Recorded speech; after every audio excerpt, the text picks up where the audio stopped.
Hello everyone and welcome back. In the last lesson we have introduced the notion of stream of values, which is one of the core concepts of RxJS, and we gave several examples of streams. In this lesson we are going to introduce the RxJS library by understanding its core use case. What is RxJS, when should we use it, and why, what benefits does it give us?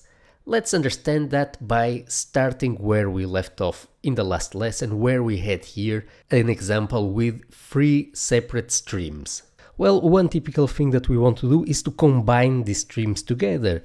We would probably want to do something like, after the user clicks on a certain part of the screen, we might want to wait for 3 seconds and only then start emitting the interval. So if we would want to combine the streams in that way, we would have to do something like this. We would have to take this set timeout, wait for the click, then trigger here a set timeout and wait for 3 seconds, and only then start the interval. So we would have to completely nest these 3 callbacks together, creating what is known sometimes as callback hell. Let's have a look to see if indeed this behaves as one would expect. So if we open here the console, we're going to see that no value gets emitted, and this is normal.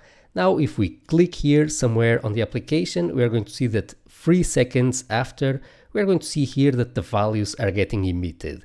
And we can see here even that the values are being emitted twice, and that's because I clicked here on a mouse twice, so I triggered 2 of these streams at the same time. So as you can see, our typical JavaScript front-end program is really a program that intends to combine multiple types of streams. Streams caused by user interaction, by backend requests, by timeouts, intervals, all of those asynchronous events we want to combine together in order to produce a final result. So all these streams have natively defined at the level of the browser this callback API that, as we can see, is not very convenient if we are combining multiple of these streams of values together. So we're going to see a better way of combining streams other than using here the native callbacks. We're going to introduce the RxJS library. RxJS stands for Reactive Extensions for JavaScript, and it's a library that makes it very simple to combine streams of values together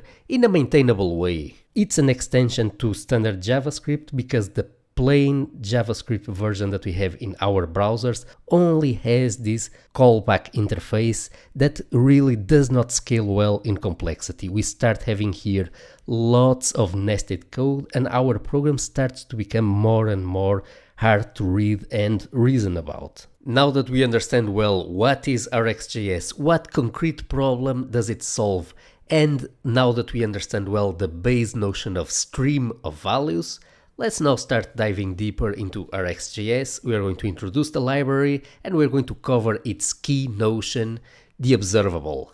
This is coming right up in the next lesson.